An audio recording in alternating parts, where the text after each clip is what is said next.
Kasih karunia dan damai sejahtera dari Allah Bapa kita dan dari anaknya Tuhan Yesus Kristus menyertai kamu sekalian.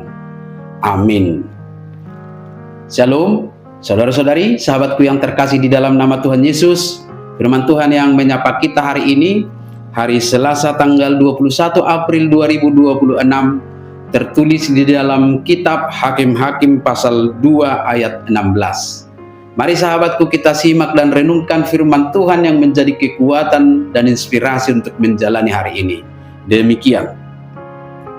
Maka Tuhan membangkitkan hakim-hakim yang menyelamatkan mereka dari tangan perampok itu.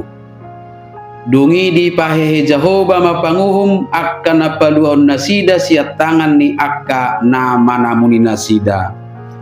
Demikian firman Tuhan.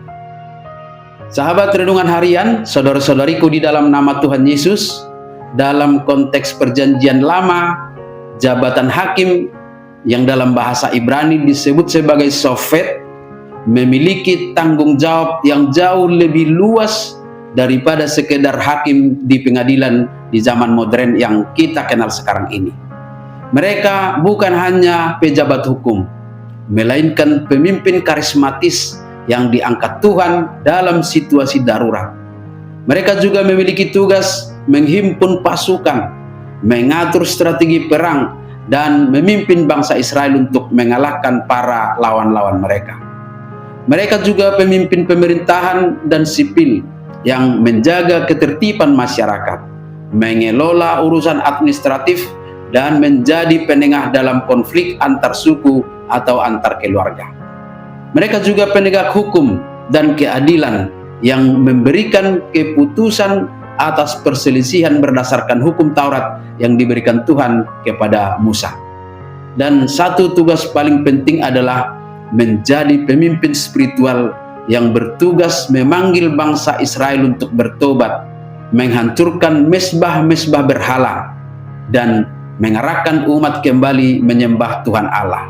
Sahabatku semua, lewat nas hari ini kita diberi pemahaman bahwa para hakim itu ditetapkan dan diangkat oleh Tuhan. Dengan demikian, jika dalam nas ini dikatakan maka Tuhan membangkitkan, itu hendak menegaskan bahwa seluruh upaya keselamatan itu berasal dari Tuhan. Itu tidak datang karena bangsa Israel sudah menjadi cukup baik atau sudah bertobat secara sempurna. Tuhanlah yang mengambil inisiatif.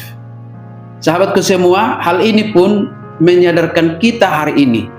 Di saat kita merasa terpuruk karena kesalahan sendiri, ingatlah bahwa Tuhanlah yang pertama kali bergerak untuk memulihkan kita. Hakim yang adalah hamba Tuhan menjadi jembatan kasih sayang Tuhan. Tuhan memakai manusia biasa, yaitu para hakim, untuk melakukan pekerjaannya yang luar biasa. Meski para hakim itu tidak sempurna, misalnya seperti Simpson yang emosional atau Gideon yang penakut, Tuhan tetap memakai mereka sebagai alat penyelamat. Ini adalah pengingat bahwa Tuhan bisa memakai siapa saja, termasuk saya dan sahabatku semua, untuk membawa dampak positif bagi orang lain. Dalam pemahaman panggilan umum, kita semua Tuhan panggil untuk memperbaiki keadaan, sebagaimana Dia memanggil para hakim-hakim. Lewat kehadiran kita, sebagaimana Tuhan membangkitkan para hakim itu, Tuhan menunjukkan kasih-Nya yang jauh lebih besar daripada dosa dan pelanggaran serta kelemahan-kelemahan kita.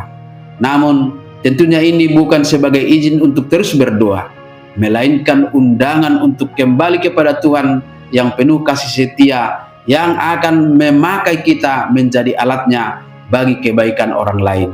Amin. Selamat beraktivitas, Tuhan memberkati.